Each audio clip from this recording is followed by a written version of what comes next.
Hi అండి. ఇదైతే చాలా దారుణమైన ఈ ఓఆర్ఎస్ గురించి మనం మాట్లాడుకొచ్చాం. మీరందరూ చూడంగానే ఇది ఓఆర్ఎస్ అనుకుంటున్నారు గదా! కాదండి. ఇది ఓఆర్ఎస్ కాదు. వాడే ఈ లేబుల్ మీద క్లియర్‌గా రాసాడు. నాట్ ఏ ఓఆర్ఎస్ అని.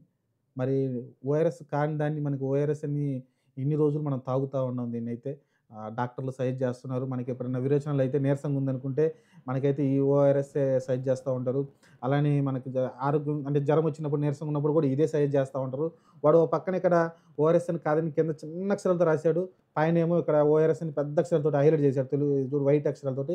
పక్కన వీఐటీ అని రెడ్ అక్షరాలతో అంటే వీఐటీ ఓఆర్ఎస్ ఇది. ఓఆర్ఎస్ కాదు. వీఐటీ ఓఆర్ఎస్ అని ఓ పేరు నువ్వు ఏదైనా పెట్టుకోవచ్చు పేరుకి. ఆహ్, లేకుంటే ఇప్పుడు వెంకటేష్ ఓఆర్ఎస్ అని కూడా పెట్టుకోవచ్చు. దాని పేరు ఓఆర్ఎస్ అని ఉంటది గానీ, అది వెంకటేష్ ఓఆర్ఎస్. అంటే అలా కూడా బ్రాండ్ పేరు పెట్టుకోవచ్చు. ఇది రెడ్డి ల్యాబొరేటరీ వాళ్ళైతే దీన్ని మార్కెటింగ్ చేస్తున్నారండి. దొంగ నా కొడుకులు.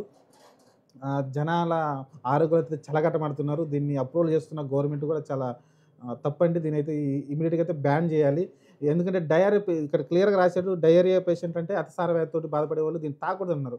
మీకక్కడ డిస్‌ప్లే కూడా ఇస్తాను చూడండి ఫోటో. నేను తెలుగులో ట్రాన్స్‌లేట్ చేసి పెట్టాను. మీరు చూడండి ఫోటో. ఆహ్, డయేరియా పేషెంట్ దీన్ని తాగకూడదని క్లియర్‌గా ఇక్కడ మెన్షన్ చేశాడు. అలానే ఇక్కడ ఇది ఓఆర్ఎస్ కాదని వాడు మెన్షన్ చేసాడు. అయినా మన డాక్టర్లయితే సజెస్ట్ చేస్తున్నారు. మన కర్మ.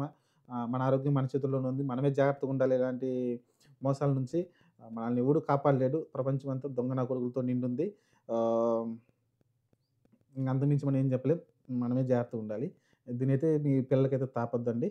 మీకు కుదిరితే ఇంట్లోకి మంచిగా ఆరెంజ్ కాయలు తెచ్చుకొని జ్యూస్ చేసి తాపండి తప్ప ఈ ఓఆర్ఎస్ అయితే సజెస్ట్ చేయొద్దండి.